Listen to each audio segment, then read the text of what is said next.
Bonjour à tous et bienvenue sur OmniNet Lab. Dans la vidéo précédente, nous avons vu ensemble comment configurer un VLAN sur un commutateur Cisco. Pour cette vidéo, nous verrons comment configurer le protocole VTP. Alors il faut comprendre que configurer manuellement des dizaines de VLAN sur chaque commutateur de votre entreprise est une perte de temps monumentale, sans compter les risques d'erreur. Nous allons automatiser tout cela. Je vais vous montrer pas à pas comment déployer le VTP ou VLAN Trunking Protocol pour centraliser la gestion de vos VLAN en quelques lignes de commande. Préparez vos labos, on commence dès maintenant. Sur cette topologie, nous avons un commutateur central et deux autres commutateurs d'accès qui sont considérés comme des clients. Première étape pour que le protocole VTP puisse propager les informations de VLAN, les liaisons entre nos commutateurs doivent obligatoirement être configurées en mode trunk. Connectons-nous sur notre switch principal, le SW Core. Nous allons activer le mode trunk sur les interfaces connectées au switch d'accès.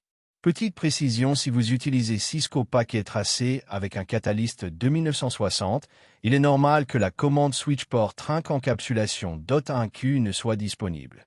En effet, ce modèle ne prend en charge que l'encapsulation 802.1Q, qui est utilisée automatiquement dès que le port est configuré en mode trunk. Enable.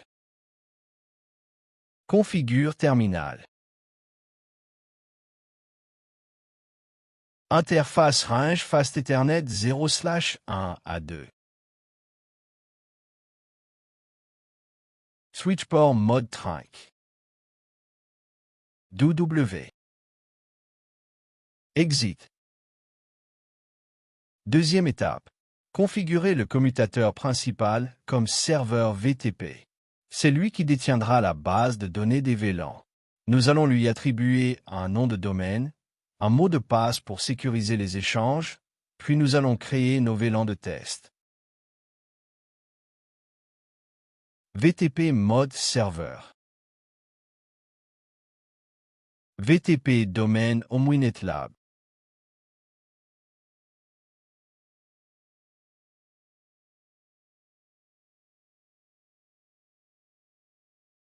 VTP password NetLab.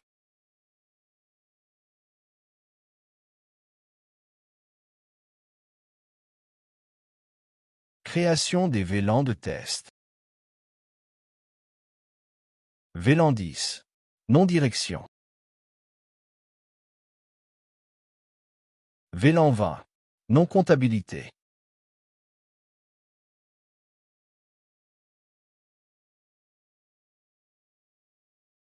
Passons maintenant à la troisième étape. Nos commutateurs d'accès doivent être configurés en mode client. Attention, un client VTP ne peut ni créer, ni modifier, ni supprimer de VLAN localement. Il se contente de synchroniser sa base de données avec le serveur. Configurons SW1 avec le même domaine et le même mot de passe. Enable. Configure terminal. Interface Fast Ethernet 0/1.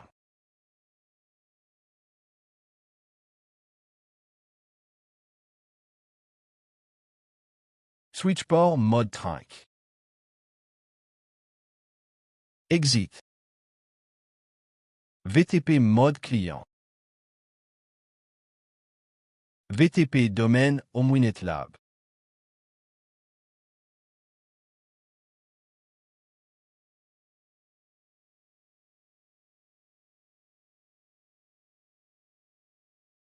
VTP password NetLab.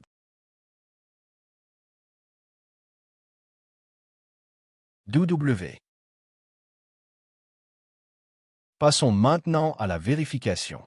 Sans avoir configuré le moindre VLAN sur le switch d'accès SW1, tapons la commande Show VLAN brief.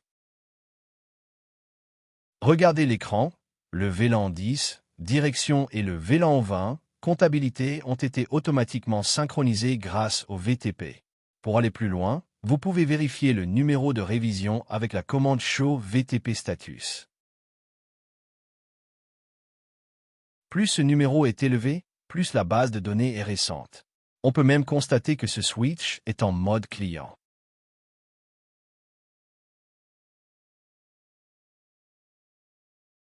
Voilà. Vous savez désormais comment déployer et maîtriser le protocole VTP pour simplifier l'administration de vos infrastructures réseau. Si cette vidéo vous a été utile, n'oubliez pas de laisser un énorme pouce bleu, de vous abonner à la chaîne HomeWinNet Lab et d'activer la cloche de notification pour ne rater aucun de nos prochains ateliers pratiques. Laissez-moi vos questions en commentaire, je me ferai un plaisir d'y répondre. Portez-vous bien, et à très bientôt pour un nouveau Lab.